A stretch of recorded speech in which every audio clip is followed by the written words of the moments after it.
올 여름 우리 다음 세대 친구들은 노아에 관련된 말씀으로 주제로 함께 성경학교 또 수련회를 치렀습니다. 노아의 본문을 읽고 묵상할 때마다 제 안에 풀리지 않는 질문 하나가 있었습니다. 바로 노아의 이름의 뜻인데요. 창세기 5장 28절에서 29절 말씀에는 다음과 같은 말씀이 있습니다. 라멕은 182세 때 아들을 낳고 이름을 노아라 하여 이르되 여호와께서 땅을 저주하심으로 수고롭게 일하는 우리를 이 아들이 안위하리라 하였더라.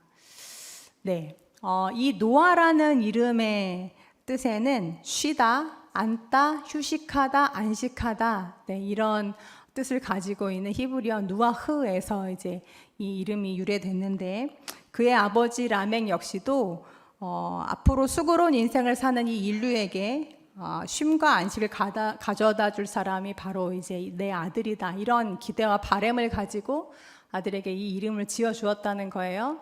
그런데 한번 잘 생각해 보십시오. 노아가 가져온 것은 이 땅의 안식이 아니었습니다. 그죠? 심판이었습니다. 하나님의 용서와 회복이 있는 해피엔딩으로 노아의 이야기가 끝난 것이 아니고 온 전 인류가 홍수의 심판 속에서 죽임을 당하는 새드 엔딩으로 노아의 이야기가 끝이 납니다. 그렇다면 왜 라멕은 자신의 아들 노아가 인류에게 안위와 안식을 가져다 줄 거라고 했을까요? 궁금하지 않으세요? 네, 이 질문이 제 안에 이제 풀리지 않은 숙제였는데 오늘 말씀을 준비하면서 드디어 답을 찾았습니다. 궁금하시죠? 네. 그것은 바로 우리 인류가 모든 고난과 고통에서 자유로워지고 평안한 샬롬, 진정한 안식을 누릴 수 있는 것은 이 땅의 삶이 끝난 뒤에야 찾아오기 때문에 그렇습니다. 공동번역 성경은 이러한 의미를 잘 담아서 이 구절을 번역해 놓고 있는데요. 제가 읽어드리겠습니다. 라멕은 182세에 아들을 낳고 이름을 노아라고 지어주며 이 아들은 야훼께서 땅을 저주하시어 고생하며 일하던 우리를 한숨 돌리게 해주리라 하고 외쳤다. 이렇게 번역하고 있습니다. 이러한 인생의 진리가 들어있는 말씀이 전도서에 많이 나오죠. 네, 몇 구절만 한번 같이 읽어볼까요? 전도서 1장 13절 말씀 시작. 마음을 다하며 지혜를 써서 하늘 아래에서 행하는 모든 일을 연구하며 살핀즉 이는 괴로운 것이니 하나님이 인생들에게 주사 수고하게 하신 것이라. 네, 하나님이 인생들을 수고하게 하셨다, 이렇게 말씀하고 있어요. 2장 17절 말씀 제가 읽을게요. 이러므로 내가 사는 것을 미워하였노니 이는 해 아래에서 하는 일이 내게 괴로움이요 모두 다 헛되어 바람을 잡으려는 것이기 때문이로다. 2장 23절 일평생에 근심하며 수고하는 것이 슬픔뿐이라 그의 마음이 밤에도 쉬지 못하나니 이것도 헛되도다. 이런 말씀 있죠. 전도서 11장 8절 말씀엔 이런 말씀도 있습니다. 사람이 여러 해를 살면 항상 즐거워할지로다. 그러나 캄캄한 날들이 많으리니 그 날들을 생각할지로다. 다가올 일은 다 헛되도다. 우리의 인생이 이러한 고난의 연속이라는 건 성경 말씀에 적혀 있는 게 아니라 우리의 믿음의 고백을 담은 찬송가의 가사 속에서도 많이 나옵니다. 한 곡만 불러볼까요? 네, 찬송가 486장 이 세상에 근심된 일이 많고 같이 한번 찬양해 보겠습니다.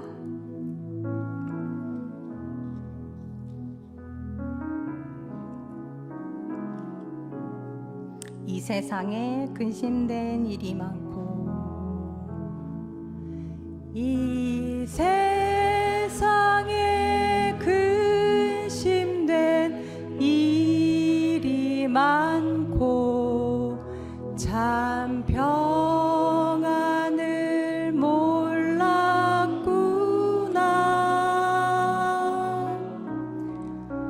내 주 예수 날 오라 부르시니 곧 평안히 쉬리로다. 이 세상에 공고한 일이 많고 이 세상에 곤고한 일이 많고 쉬는 날 없었구나.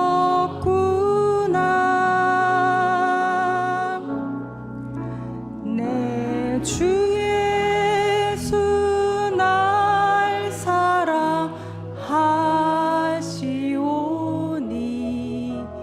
곧 평안히 쉬리로다.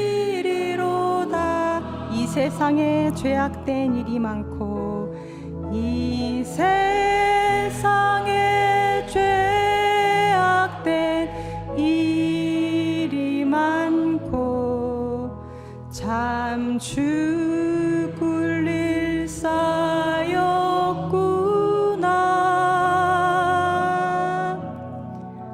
내 주 예수 날 건져 주시오니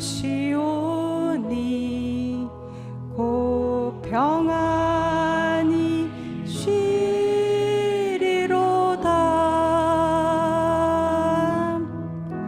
주 예수의 구원의 은혜로다. 참 기쁘고 즐겁구나.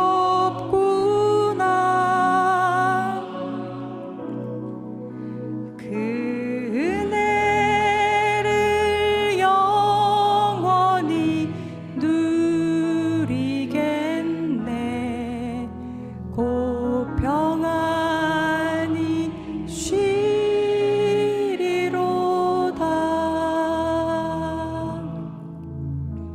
아멘. 지난주 주일 예배 찬송가 혹시 기억하실까요? 324장 예수 나를 오라 하네 였어요. 예수 나를 오라 하네. 예수 나를 오라 하네. 어디든지 주를 따라 주와 같이 가려네. 찬송가를 부르는데 저희 이제 교육자들 일부 예배 드리니까 한 30-40명이 앉아있는 팀주누리실 저 뒤쪽에서 찬송가를 부르고 있는데 이미 1절이 다 끝나기 전에 눈에 눈물이 흐르기 시작했어요. 왜 눈물이 나는지 모르겠지만 연실 눈물을 훔치면서 앞을 바라봤는데 그날 우리 최정훈 목사님 예배 인도셨거든요. 그 다 큰 남자가 앞에서 눈물을 계속 훔치면서 4절까지 찬송을 부르는 거예요. 2절, 3절, 4절 가사가 이래요. 겟세마네 동산까지 주와 함께 가려 하네. 피땀 흘린 동산까지 주와 함께 가려 하네.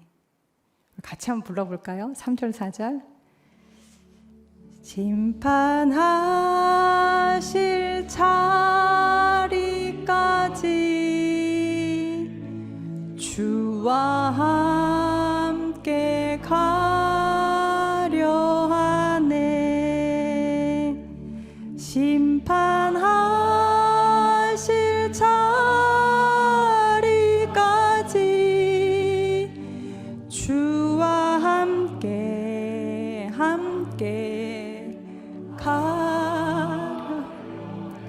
주가 크신 은혜 내려. 주가 크신 은혜 내려. 나를 항상 돌보시고 크신 영광 보여주며 나와 함께 가려.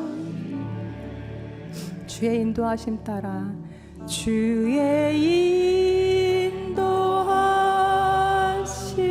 따라 주의 인도하심 따라 어디든지 주를 따라 주와 같이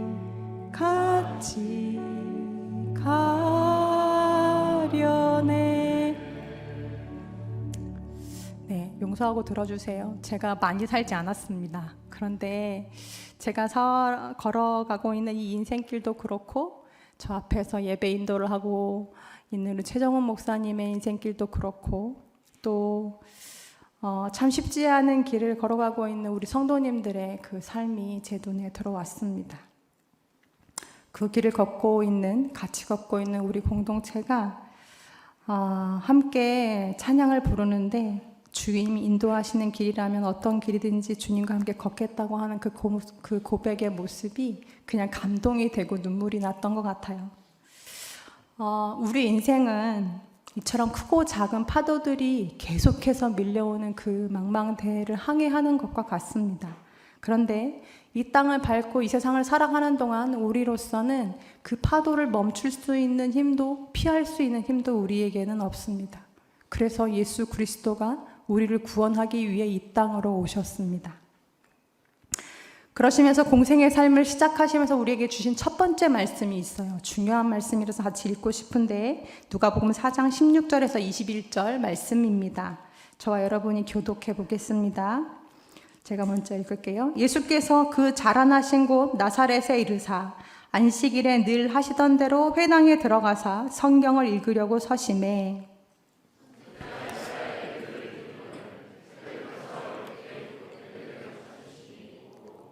주의 성령이 내게 임하셨으니 이는 가난한 자에게 복음을 전하게 하시려고 내게 기름을 부으시고 나를 보내사 포로된 자에게 자유를, 눈먼 자에게 다시 보게 함을 전파하며 눌린 자를 자유롭게 하고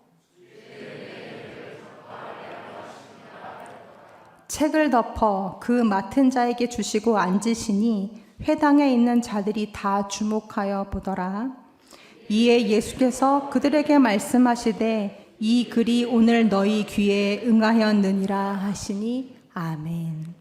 네, 그 옛날 이사야 선지자를 통해 예언하셨던 것 같이 예수님이 우리에게 오신 목적은 가난한 자에게 복음을 전하려 하심인데, 포로된 자, 눌린 자에게 자유함을 주시려고 오셨다고, 보지 못하는 자를 다시 보게 해 주시려고 오셨다고 예수님 말씀하시면서 그들을 바라보면서 말씀하시길 이것이 오늘 너희 귀에 응하였다라고 말씀하셨습니다. 내가 너희가 당한 문제를 해결해 주려고 왔어 라고 말씀하시지 않고 더 이상의 것을 말씀해 주셨다는 거예요.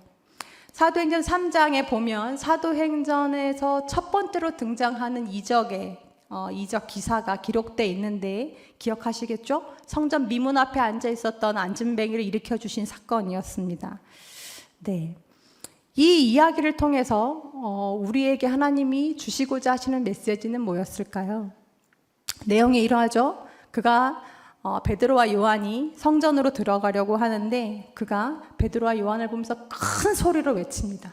선생님들, 한 푼만 주십시오. 한 푼만 주십시오.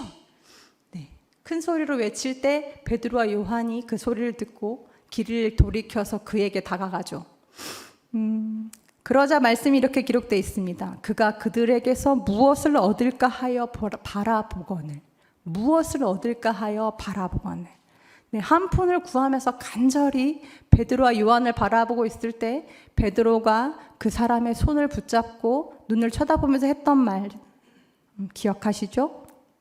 은과 금은 내게 없거니와 내게 있는 것으로 내게 주노니 곧 나사렛 예수 그리스도의 이름으로 일어나 걸으라 하면서 그 사람을 붙잡아 일으킵니다. 그럴 때 그가 일어나서 걸었고 뛰었고 성전 안으로 들어갔다. 이렇게 말씀하고 있습니다. 사도행전 초반에 기록되어 있는 이 메시지가 우리에게 주는 메시지는 무엇이냐면 우리가 믿는 주 예수는 우리가 바라는 구원, 그 이상의 구원을 주실 수 있는 분이다라는 것입니다. 그는 당장 그날 먹고 살 문제, 그날의 근심을 해결해 줄 은과 금을 바랬지만 예수님은 은과 금을 뛰어넘는 구원을 그에게 베풀어 주시기를 바라셨습니다. 왜요? 은과 금은 그날의 근심을 덜어가 줄 수 있겠지만 그 근심은 내일도 찾아오기 때문입니다. 왜 복음이 필요하고 우리에게 왜 자유가 필요하고 다시 보게 함이 필요하냐면 그것은 오늘 우리가 바라는 구원 그 이상을 뛰어넘는 인생 전체를 구원할 수 있는 능력이 거기서 오기 때문이라는 거죠. 오늘 본문에 보면 이미 예수님을 만남으로 인해서 묶여 있었는데, 분명 묶여 있었는데 묶여 있지 않은 삶을 살았던 두 사람이 등장하고, 반면 아무것도 묶여 있는 것이 없었지만 철저히 묶여 있는 삶을 살고 있던 한 사람이 등장하는데, 그 사람이 누구냐 하면 바울과 실라고, 또 한편은 그 감옥을 지키고 있던 간수의 이야기입니다. 오늘 시간상 사도행전 16장 16절부터 40절까지 전체의 이야기를 읽지 않고 25절부터 34절까지의 말씀만 끊어서 읽었는데요. 앞에 이야기를 잠깐 설명드리면 이렇습니다. 건너와서 우리를 도우라 하는 그 마게도냐인의 환상을 보고 그게 하나님의 사인이라는 것을 알았던 바울이 아시아를 건너가서 마게도냐에 이르게 되죠. 그 마게도냐에 이르렀을 첫 번째로 머물렀던 성이 바로 빌립보 성입니다. 빌립보는 마게도냐가 네 구역으로 이루어져 있는데 첫 번째 구역에 위치했던 성이에요. 그 당시 수도가 데살로니가였는데 데살로니가만큼 그 성들 중에 가장 뛰어났던 성, 가장 번화했던 곳이 바로 이 빌립보 성이었습니다. 이 빌립보는 옛날 알렉산더 대왕의 아버지였던 필립 2세가 금강 개발을 위해서 이제 개발한 도시인데, 그래서 자기 이름을 따서 빌립보라고 지었습니다. 그런데 이후에 주전 42년부터 로마의 식민지가 되었습니다. 그때부터 이 빌립보에 살고 있던 시민들은 자동적으로 로마 시민이 돼서 로마가 누리고 있던 그 권리, 로마 시민들이 누리고 있던 권리와 특권을 같이 누릴 수 있게 되었죠. 바울이 이 빌립보에서 전도 사역을 시작할 때 첫 번째로 회심을 통해서 예수를 영접한 사람이 바로 루디아입니다. 하나님이 그 여인의 마음을 열어서 예수를 영접하게 하시고, 뿐만 아니라 자기 집을 열어서 이 바울 일행, 선교 여행을 하고 있는 이 바울 일행이 편히 묵을 수 있도록 숙소를 제공했던 역할을 했습니다. 그렇게 해서 이제 그녀의 배려로 인해 전도 여행을 열심히 하고 있는 중에 초반에 며칠째 계속해서 자기들을 따라오면서 전도를 방해하고 있는 한 사람이 있는 거예요. 앞부분에 나와 있는데 누구냐 하면 바로 귀신 들린 여인입니다. 이 귀신 들림의 이 능력으로 점을 쳐서 예언을 하고 점을 쳐서 그 주인들에게 돈을 벌어주던 한 불쌍한 여인이었어요. 17절 말씀에 이렇게 나와 있죠. 그가 바울과 우리를 따라와 소리질러 이르되 이 사람들은 지극히 높은 하나님의 종으로서 구원의 길을 너희에게 전하는 자라 하면, 얼핏 보면 어찌 보면 이 여인이 바울의 전도를 도와주고 있는 것처럼 보여요. 그런데 잘 보시면 지극히 높은 하나님의 종이라고 번역했던 이 단어가 헬라어로는 데오스라는 단어인데요. 유대인들에게 있어서 이 데오스는 그들이 믿는 유일신 하나님을 지칭하는 단어였지만, 이방인들에게 있어서 이 데오스는 제우스를 뜻했습니다. 아니면 그 지역에 있던 최고의 신, 가장 높은 신을 지칭하는 단어가 이 데오스였다는 거예요. 그러니까 이 여인이 계속해서 이러한 외치는 이 고백을 했던 이 소리가 전도에 도움이 됐던 것이 아니라 오히려 방해가 됐다는 것들을 이제 예측해 볼 수 있어요. 그럴 때 18절 말씀에 보니까 그 여인이 이런 일을 여러 날 행하니 바울이 너무 괴로웠다, 심히 괴로웠다라는 표현을 하고 있는데, 그러면 이렇게 질문하실 수 있겠죠. 아니, 능력으로 그런 귀신을 물리쳐 주시면 되시지 않습니까? 이렇게 얘기할 수 있는데, 이게 쉬운 문제가 아니었다는 건, 왜냐하면 그녀에게서 귀신을 물리치면 그로 인해 그녀로 인해서 돈을 벌고 있던 그 주인들과의 충돌이 불가피했기 때문이에요. 열심히 전도를 해야 하는 상황입니다. 그리고 또 어떤 우선순위의 문제에 있어서 이 여인에게서 귀신을 내쫓아 주는 일은 많은 고민이 따르는 일이었다라는 거죠. 그래서 바울이 며칠 고민을 하고 하다가 이 여인을 구원해 주는 것, 사로잡혀 있던 귀신에서 그 귀신을 물리쳐주고 자유를 주고, 또 이 여인을 사로잡고 있던 이 악한 자들로부터 그녀를 구원해내는 것이 하나님의 뜻이다라는 마음의 확신이 들었을 때 그 여인에게서 귀신을 물리칩니다. 그리고 그가 예상하던 대로 그 주인들, 성인한 주인들에게 붙잡혀서 그 로마 빌립보 성 안에 있던 집정관들에게 끌려가게 되죠. 그렇다면 여기서 질문이 하나 생깁니다. 바울과 함께 그 자리에 있던 사람들은 총 4명이었어요. 누구였을까요? 알고 계신 대로 바울과 실라, 그리고 그 옆에 누가 있었냐면 디모데와 또 누가가 같이 있었습니다. 그런데 여기서 붙잡혀간 건 누구라고 나오죠? 바울과 실라. 그리고 뒤에 감옥에 갇힌 것도 바울과 실라만 나옵니다. 그럼 나머지 두 사람은 어떻게 됐을까요? 왜 이 두 사람은 놔두고 이 바울과 실라만 끌고 갔을까요? 이건 그 당시 역사적인 배경을 보면 알 수 있는데, 이 일이 일어나기 1년 전쯤에 로마 본국 안에서 유대인 폭동이 일어났었습니다. 그래서 그 당시 황제였던 클라우디우스 1세가 로마 안에 머물고 있던 유대인들을 다 추방했습니다. 그리고 이 빌립보 시민들을 누구를 추종하는 사람들이었냐면 로마 황제를 추종하는 사람들이었고, 로마 시민이라는 이 자부심으로 살아가고 있는 사람들이었거든요. 자연스럽게 유대인에 대한 반감과 편견이 그들 안에 있었다라는 거예요. 이러한 배경 아래 그러면 이 네 사람 중 순수하게 유대인이 누구였는지 계산이 나오게 되죠. 누구였을까요? 바울과 실라였다라는 거예요. 디모데는 아버지가 헬라인이었고 누가는 철저한 헬라인이었습니다. 이 주인들이 지금 그 반감을 이용해서 자기들이 유리한 방향으로 이 상황을 끌고 가고자 하는 속셈이 그 속에 있었는데, 이러한 마음을 바로 다음 구절 22절, 21절 말씀을 보면 엿볼 수가 있어요. 제가 읽어드리겠습니다. 상관들 앞에 데리고 가서 말하되 이 사람들이 유대인인데 우리 성을 심히 요란하게 하여 로마 사람인 우리가 받지도 못하고 행하지도 못할 풍속을 전한다 하거늘. 이렇게 기록되어 있습니다. 잘 보세요. 다짜고짜 하는 말이 뭐라고 얘기하면 이 사람들 이런 죄를 졌습니다가 아니고 이 사람들은 유대인인데 이렇게 얘기하고 있어요. 그리고 우리는 로마인인데, 네, 편을 갈라서 지금 민심을 동요하고 있는 거예요.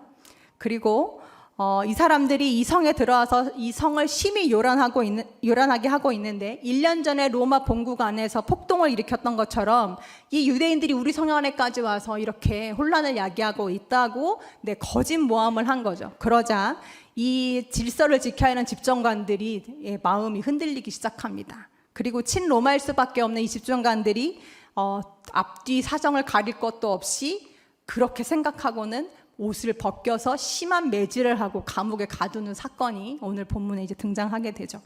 유대법에서는 태형을 가할 때 어떤 감정에 따라서 무제한으로 치지 못하도록 태형을 강할 경우에는 40대를 초과할 수 없도록 규정하고 있어요. 하지만 이방인들의 태형에는 숫자의 제한이 없습니다.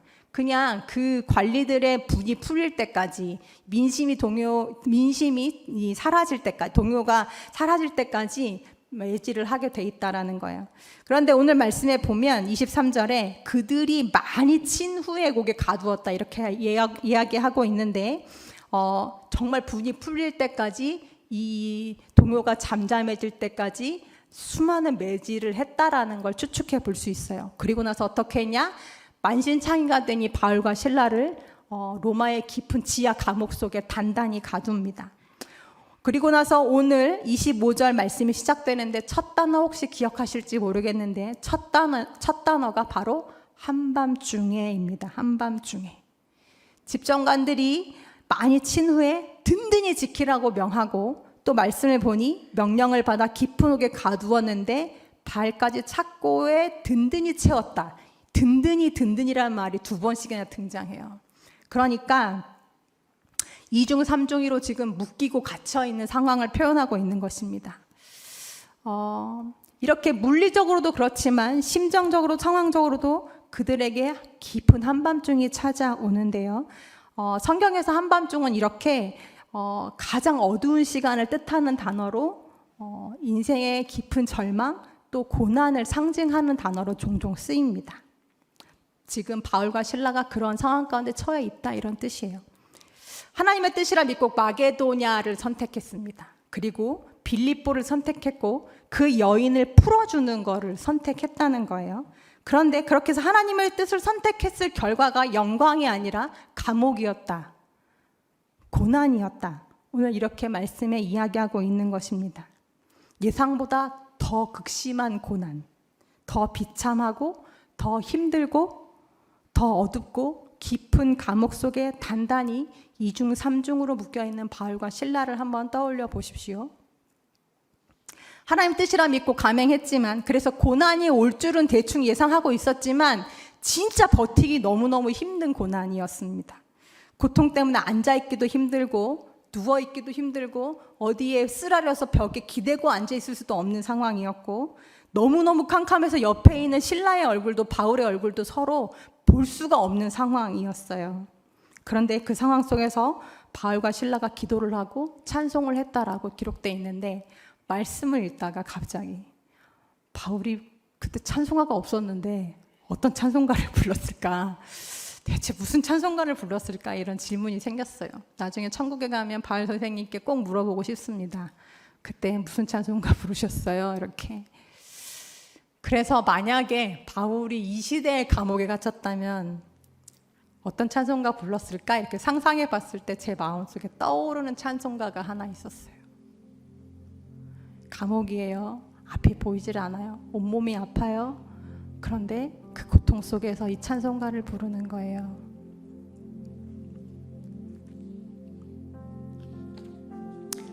내 영혼, 내 영혼의 그 깊은 데서 맑은 가락이 울려나네.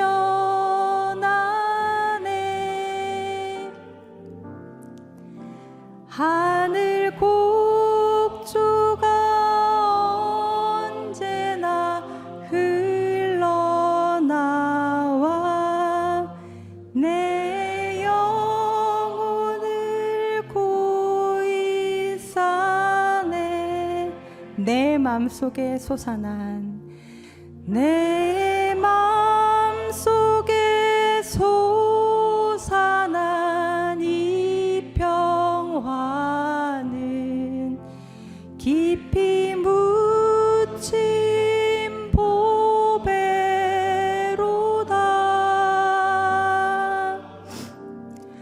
나의 보화를 캐내어 가져갈 자 그 아무도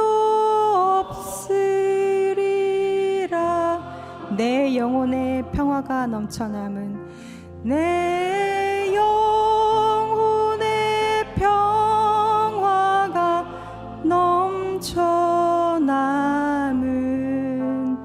주의 큰 복을 받음이라.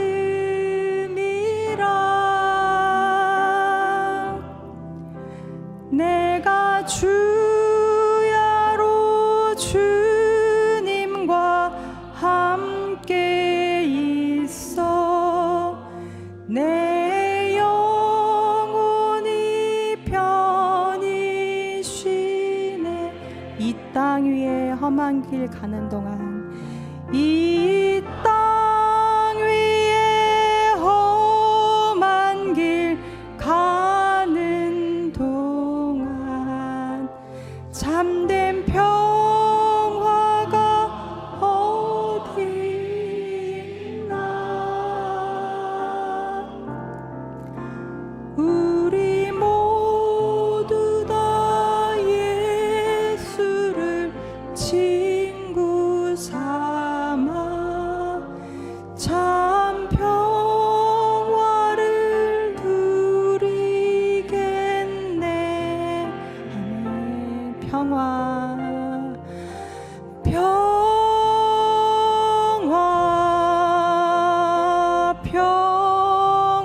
평화로다.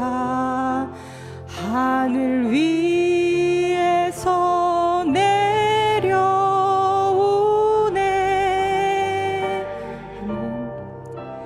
그 사랑의 물결이 영원토록 내 영혼을 덮으소서. 캄캄한 감옥 속에서 이 찬양이 울려 퍼지는 소리가 제 귀에 들렸어요. 이 땅 위에 험한 길 가는 동안 참된 평화가 어디 있나. 우리 모두 다 예수를 친구 삼아 참 평화를 누리겠네. 내 마음속에 솟아난 이 평안은 누구도 뺏어갈 수 없다고 고백하는 바울의 음성이 들리는 듯 싶었습니다. 그리고 바울이 이렇게 연이어 기도하죠. 하나님, 이 감옥에서 풀려나게 해주십시오. 탐욕에 사로잡혀 사람됨을 포기하고 사람을 짐승처럼 부리면서도 양심 하나 까딱하지 않은 저 화인 맞은 자들을 벌하여 주십시오. 자신들의 소임을 다하지 않고 우리를 억울하게 매질하고 이 깊은 감옥에 가둔 저 악한 관리들을 심판하여 주시옵소서. 바울이 이렇게 기도했을까요?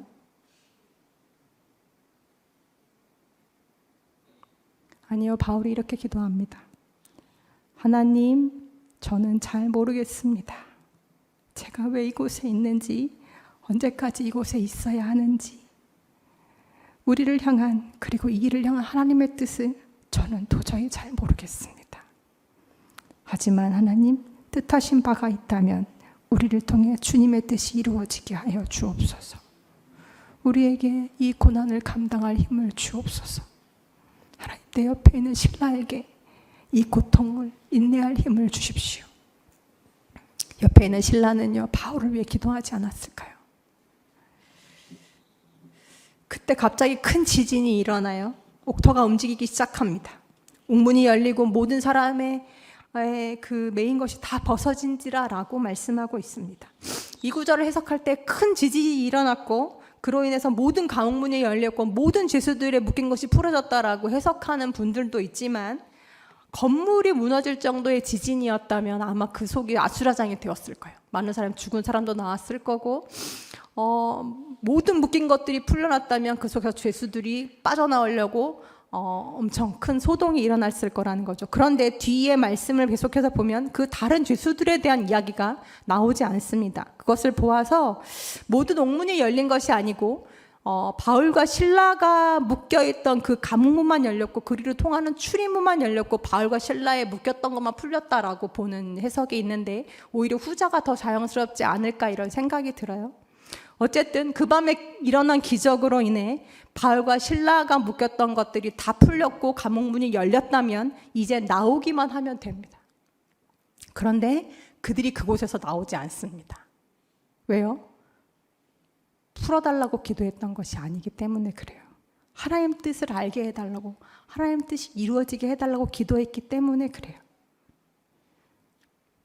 이 상황 속에도 반드시 하나님 뜻하심이 있을 거라고 믿었던 거죠. 그렇게 나가면 이들은 탈옥한 죄수밖에는 되지 않습니다. 그리고 빌립보에서는 더 이상 전도를 할 수가 없게 됩니다. 움직이고 열리고 벗어진지라는 단어가 원문에서는 다 수동태로 쓰였는데, 이리로 보내신 분이 하나님이시고 또 이 기적을 일으키신 분도 하나님이시라면 여기서 꺼내서 나를 데려나가실 분도 하나님이시라는 것을 믿었기에 그들은 더 하나님의 뜻이 분명해지도록 그 속에서 기다리고 있었던 거예요. 그럴 때 밖에서 소리가 들려오죠. 잠에서 깬 간수가 열려진 옥문을 보고 화들짝 놀라서 하는 소리가, 이제 나는 죽었다고, 이제 나는 죽은 목숨이라고 이러면서 자결을 하려고 하는 모습이 보입니다. 그때 바울과 실라가 그를 말리죠. 16절 27절 말씀, 간수가 자다가 깨어 옥물들이 열린 것을 보고 죄수들이 도망한 줄 생각하고 칼을 빼어 자결하려고 하거늘, 이란 말씀이 있잖아요. 그 죄수를 보고 이 바울과 실라가 그를 저지하는데, 왜 그랬냐? 그 당시 법으로는 죄수를 놓치면 대개 자신이 대신 죽음으로 책임을 갚거나 아니면 그 죄수가 받은 형량만큼 벌을 받게 되어 있었습니다. 고문과 문초를 받고 내가 사형을 당하니 내 목숨을 내 스스로 끊겠다 이러면서 자결을 선택하려고 했던 거죠. 그런데 바울과 실라가 우리가 도망치지 않았다고, 여기 그대로 있으니 자기 몸을 해하지 말라고 이러면서 그를 말립니다. 여기서 우리가 알게 되는 놀라운 사실 한 가지는 뭐냐면, 맨 앞서도 제가 여러분께 말씀드렸듯이 바울과 실라는 묶여 있었지만 묶여 있지 않았고, 이 간수는 묶여 있지 않았지만 묶여 있었다라는 사실이에요. 바울과 실라는 누가 봐도 원망스럽고 절망스러운 상황에 처해 있었습니다. 정말 소망이 끊어지고 내일이 잘 보이지 않은 답답하고 깜깜한 어둠 속에 갇혀 있었다라는 거죠. 하지만 그들은 상황에 매이지 않고 그 상황이 주는 절망 속에 매여 있지 않았습니다. 왜요? 예수가 주는 자유함과 예수가 주는 다시 보게 함이 그들에게 있었기 때문입니다. 하지만 간수는 달랐습니다. 눈에 보이는 건 열린 감옥문일 뿐이었어요. 그런데 이미 자신은 죽음에까지 가 있었습니다. 아무런 일이 일어난 것도 아닌데, 너 생명을 대신 갚으라고 위협을 누가 가했던 것도 아닌데, 속담만으로 그는 이미 죽은 목숨이었다라는 거죠. 감옥의 키는 바울과 실라가 아닌 간수가 가지고 있었지만, 오히려 절망과 좌절과 죽음의 감옥 속에 갇혀 있는 건 그 간수였습니다. 놀람과 두려움과 이 어리둥절함으로 이 간수가 그들 앞에 납작 엎드립니다. 그리고 바울과 실라를 보면서 이렇게 이야기하죠. 29절 30절 말씀 같이 읽어보겠습니다. 시작. 간수가 등불을 달라고 하며 뛰어들어가 무서워 떨며 바울과 실라 앞에 엎드리고 나가 이르되 선생들이여 내가 어떻게 하여야 구원을 받으리까 하거늘.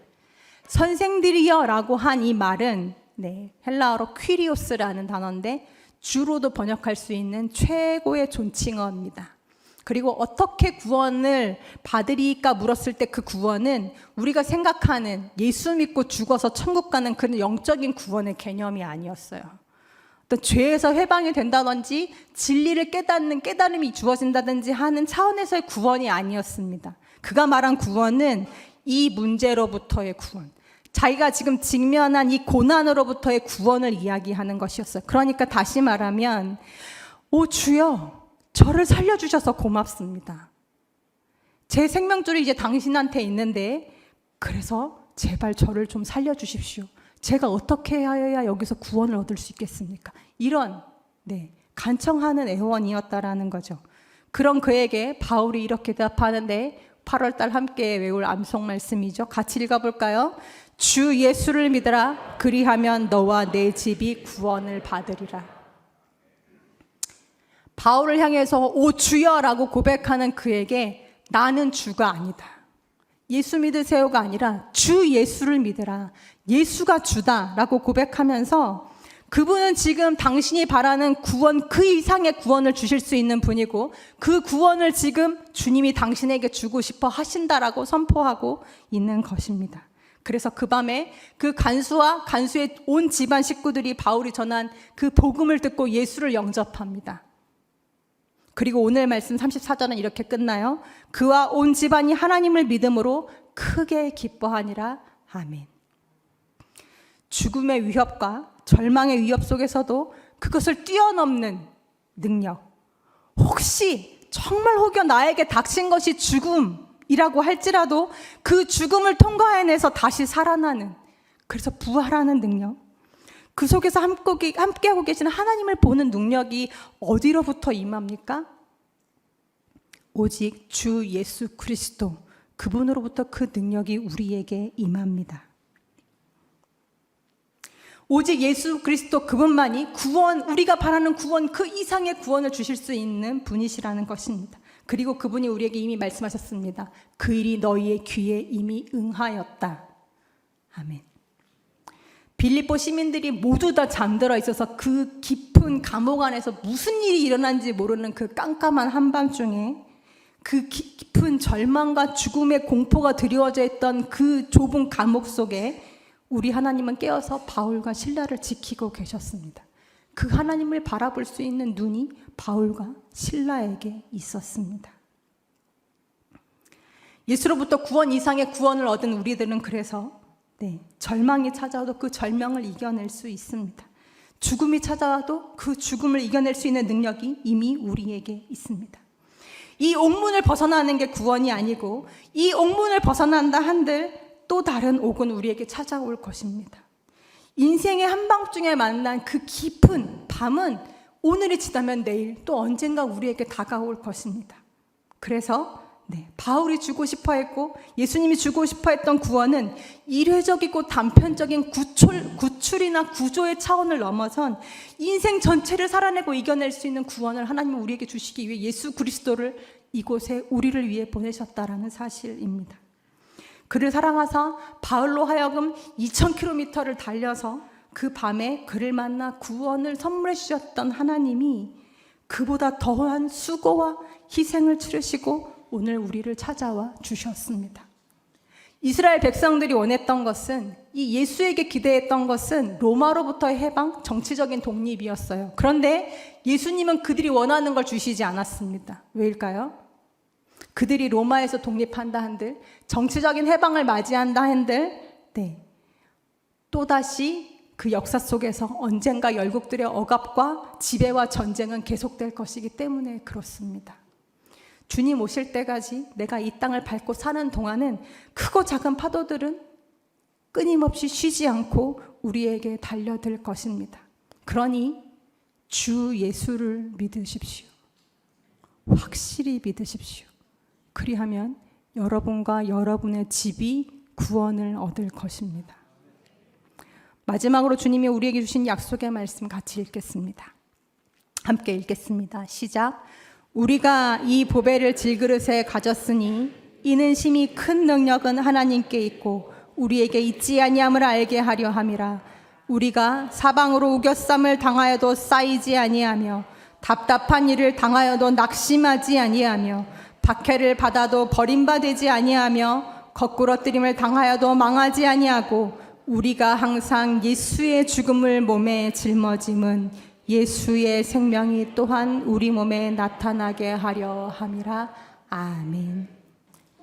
그 예수의 생명이 묶여 있으나 결코 매이지 않고 죽음의 위협 속에서도 믿음으로 그 죽음을 통과해내고 결국 승리하는 그 구원의 능력이 오늘 저와 우리 오신 성도님들의 가정 속에, 삶 속에 충만하기를 간절히 소망합니다.